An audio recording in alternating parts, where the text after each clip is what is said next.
This is SicK, one of the most promising players in gaming history. From starting as a teenage Counter-Strike prodigy to becoming a Valorant champion, and then suddenly losing everything he had worked towards after having a very public mental health episode. From the top of the gaming world to being arrested, this is the entire rise and fall of SicK. Hunter SicK Mims was born on September 2nd of 1998, and he got into gaming at a very young age. His father introduced him to Battlefield 2. Battlefield 2, which was released in 2005, is widely regarded as one of the best FPS games to date. Yeah, so the first game I ever played was Battlefield 2. I played with my dad. That was like the first FPS game I played, and he played with his military buddies, and he got me into it, and I would like fly helicopters for them and stuff. I'd be their medic. I'd like be a support player. And as time went on and Hunter grew up, he moved on to other popular franchises like Call of Duty.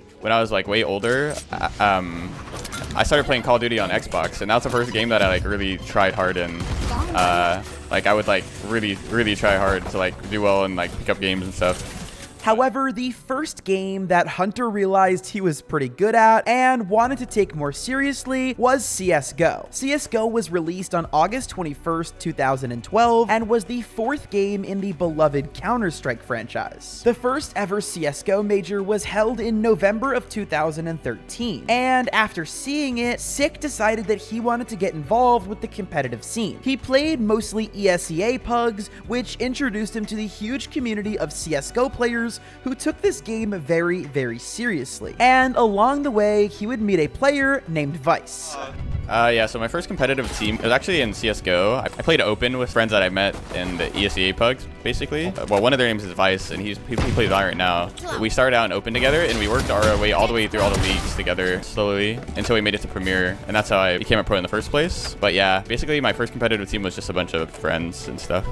The two of them built their reputations together, and because of this and all of their hard work, SicK managed to get a spot on TSM, or Team Solo Mid, on January 19th of 2016 when he was only 18 years old. For those of you that don't know, TSM is one of the most prominent Counter-Strike teams and esports organizations in the entire world. So for someone as young as SicK to grab a spot was incredibly impressive. He played with TSM for a year before deciding to make a move to Misfits Gaming on January 14th of 2017. Once again, he stuck with that team for a year until moving teams once again. This time he would join Rogue on January 20th of 2018, where he would have his longest stint with a team ever. He stayed for almost a year and a half, leaving in March of 2019. Following his departure from Rogue, Hunter would once again jump over to a new team in Complexity Gaming. Unfortunately, however, this new team did not go as well as anyone had hoped. At the Star Ladder Berlin Major on August 25th of 2019, Complexity placed 20th to 22nd, which was absolutely devastating to this new team. And unfortunately, this huge loss also forced Complexity to rethink their team's lineup. Ultimately, Complexity benched SicK, and this meant that he would need to find a new team or he'd be completely out of a job. For months, SicK could not find a team, although he did eventually sign with a small team known as Chaos Esports Club in March of 2020. But when he played CSGO for them, it just wasn't as fun as it used to be. And because of this, he came to a conclusion that would change his life forever. He was done playing Counter-Strike. And for a pro esports player to try and switch games is very, very difficult. In fact, I would argue it's probably the riskiest thing you can do in gaming. Imagine LeBron James trying to make a career in the NFL. Sometimes it can do wonders for your career, and other times it can completely ruin your reputation forever. Despite this risk, Hunter knew this was something he had to do if he wanted to not only stay prominent in esports, but also continue to enjoy his job. So on April 21st of 2020, Hunter announced that he'll be retiring from Counter-Strike and switching to Valorant. Many people were critical of this move and accused him of destroying his career, especially because Valorant had only just come out at this time. But considering how long Hunter had been playing CSGO, he was well aware of the risks. And leaving CSGO for Valorant, it was like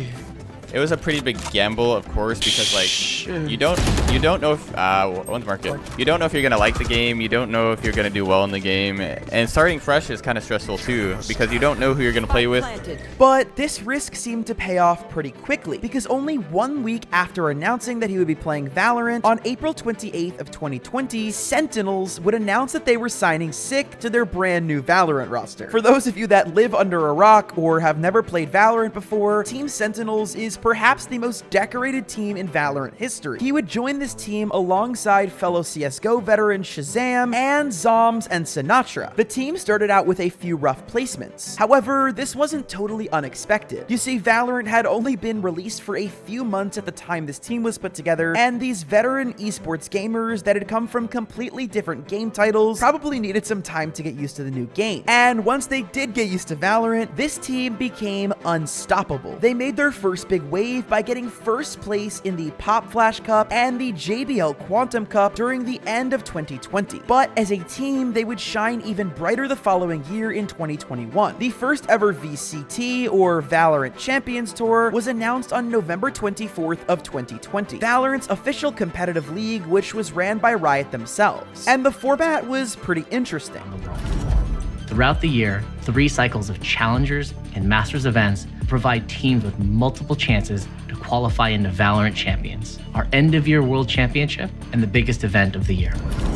The Sentinels dominated the first ever season of VCT, placing first in Stage 1 Masters. Here comes a dagger with his name on it, but it's going to be SicK who's going to get it done, and that's a wrap. 3-0 Grand Final. Sentinels are the champions. And first in Stage 2 Masters. Gonna get the defuse. They've done it. Sentinels are the Masters 2 Reykjavik champions, and they do it flawlessly. They didn't drop a single map. And in this moment, it was finally clear. SicK knew he had made the right decision to drop CSGO and go to Valorant. My entire CS career, like I was doing so bad, so like to come out right out of gate in Valorant and being able to, prove everybody wrong and like prove that I could be a champion is really good. Unfortunately for SicK and the rest of the Sentinels roster, the team did not do as well during the Stage 3 Masters or the VCT tournament at the end of 2021. But the year started off so strong that it was proof that the team had what it took to compete with the best in the world. So going into 2022, they were ready to bounce back and prove to everybody that they were the best in the world. However, they did start off the year pretty poorly. They didn't even end up qualifying for VCT Stage 1 Masters. And on top of not performing well in games, SicK started to have troubles outside of Valorant as well. On May 21st of 2022, Hunter shared with Twitter that he had been going through a rough patch. And following that, on May 28th of 2022, Sentinels would announce that SicK had a family emergency and unfortunately would have to take a break from Valorant. Of course, the Sentinels team vowed to help SicK during this time of need and to accommodate him the best that they could. But it quickly became evident that his family emergency was much more serious than originally expected. On June 1st of 2022, Sentinels announced that Hunter would be taking an extended leave of absence. Unfortunately for fans of SicK and of Sentinels as a whole, there was no real end in sight for this leave of absence, and both SicK and Sentinels were being very private about the situation as a whole. However, fans wouldn't have to wait much longer because on June 20th of 2022, almost a month after the original announcement, Hunter broke his silence to say that he's been struggling with mental health and that he was hoping to return to his PC any day now. Just a few days after this tweet, Hunter's promise came true as he would return to Twitch and consistently livestream Valorant throughout the rest of his break from competitive play. It's clear that he was back to practicing the game, talking to his fans, and excited to come back for a triumphant return. And we wouldn't have to wait too long for that because just 3 months later, on October 19th, SicK would finally make his return. SicK would go on Twitter and thank Sentinels for being so supportive during his break. And for a moment, everything seemed back to business as usual. He was even going on European vacations with his girlfriend, posting videos of his cats, and still streaming regularly. But all of these ended up being false flags, because little did anybody, including SicK, know that things were about to get really, really bad. And they were going to get bad very quickly. The problem started on February 24th 4th of 2023. Despite being added back to the Sentinels roster, SicK hadn't returned to play with his team since the original break back in May of 2022, almost a full year ago. On top of that, Hunter wasn't scheduled to play during the VCT 2023 lock-in. Although he wasn't supposed to play, he still was in Brazil with the team to support them. However, on the day of the tournament, SicK was not allowed into the venue for game day. This rightfully upset SicK. For some reason, they wouldn't allow him into the stadium to watch his team, and there was nothing anyone could do to get him into the venue. A good time with my friends, but then I try on match day. I'm like, in the morning, I talk to my manager, I talk to my player handler. I'm like, guys, I'm gonna come with my friends to the event. They're Valorant people, they're good people that I trust now. Like, they're good people. Like, one of them already has a VIP badge. I'm not gonna name names. Like, I show up, I talk to the first person in charge, the second, the third. Nothing can be done, bro. So, what I do is I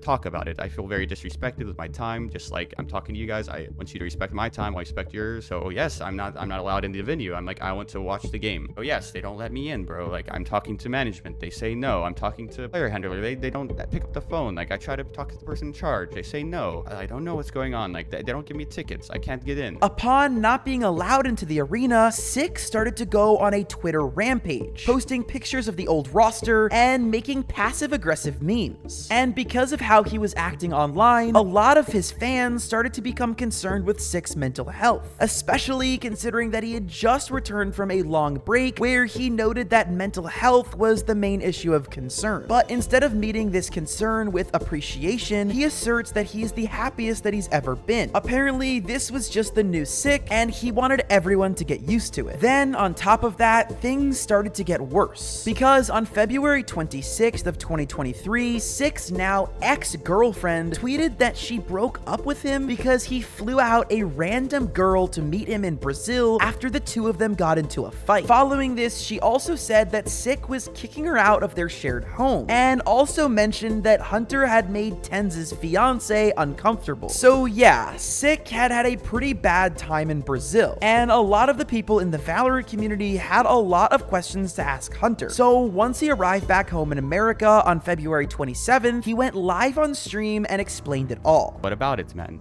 Don't ask me what I asked, because I won't tell you, because it's personal. That's how it is, bro.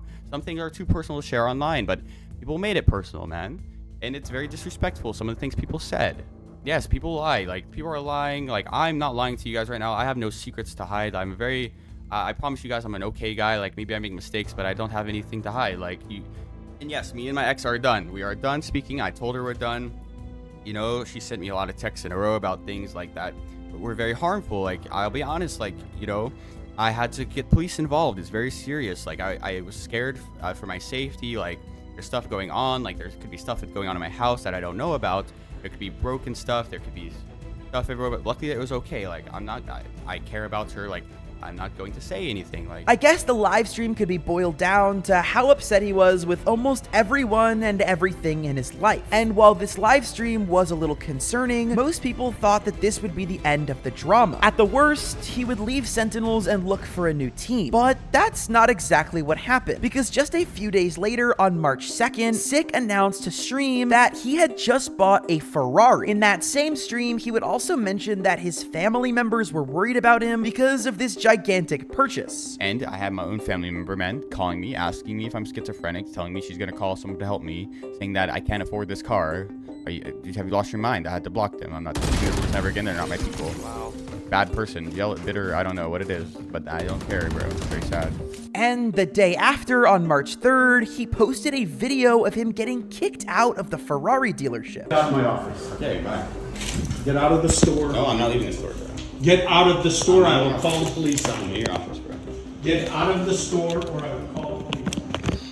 Then the day after that, March 4th, he would get arrested for trespassing. And following his arrest, he would be kept in jail for 12 days. This obviously came as a shock to the entire community. Just a few days ago, Hunter was a completely normal Valorant player, but now he was having a very public mental health breakdown. Following his arrest, Sentinels put Hunter on a temporary suspension. The 6th man position on the team was filled by Mark, but just because he was suspended didn't mean that Sentinels weren't prepared to support support him. Rob Moore, the CEO of Sentinels, tweeted from his personal account that the team was committed to helping SicK through whatever was currently happening with his mental health. They started off by paying the $5,000 bail to help SicK get released from jail, and then the team also paid to fly Hunter's sister to Dallas so she could pick him up. Following his release, he was brought to a mental health facility, and he wouldn't be released until May 5th of 2023, 2 months after he was admitted. Once released, he went live on stream to talk about what had happened. Or like calling the cops on me and shit about nothing. Do you understand? I was literally in jail 5 days, and then I was in a mental health facility for a week and 3 months, bro. I didn't spend any time outside for 2 months, bro. Like, I was illegally detained, illegally arrested, put in the fucking prison, bro, over this shit. It's no joke. I was illegally held for 2 months, bro. No son, no family, no help.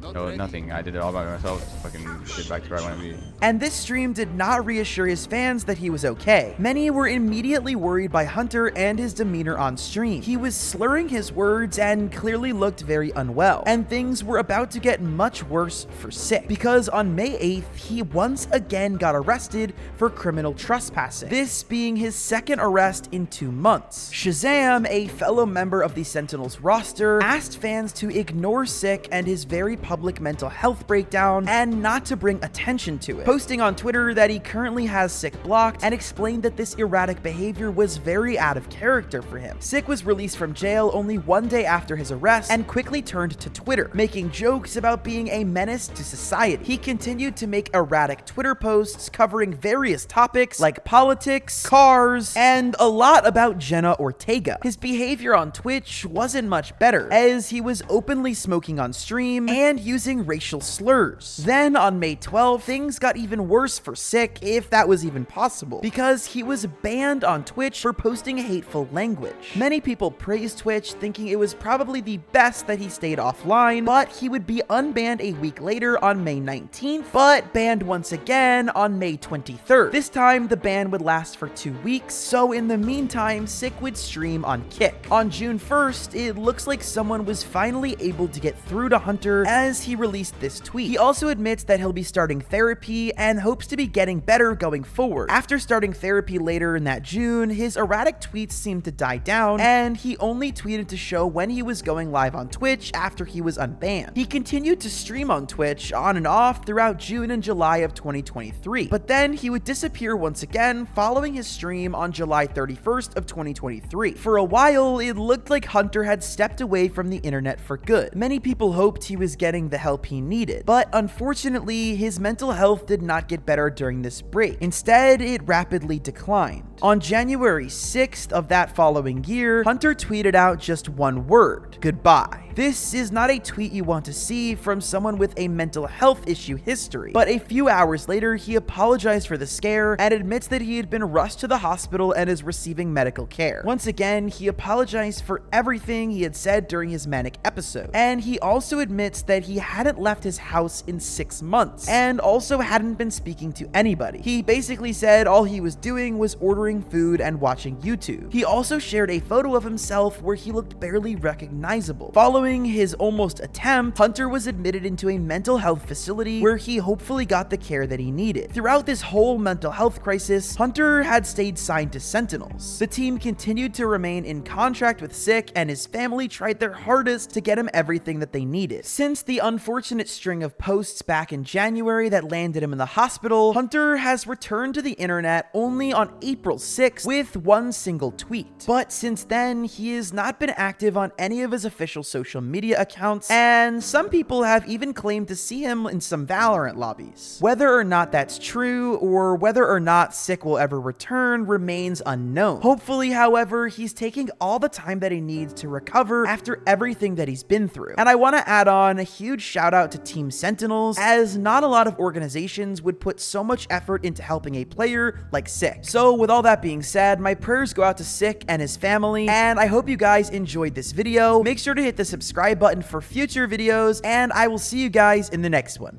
Peace.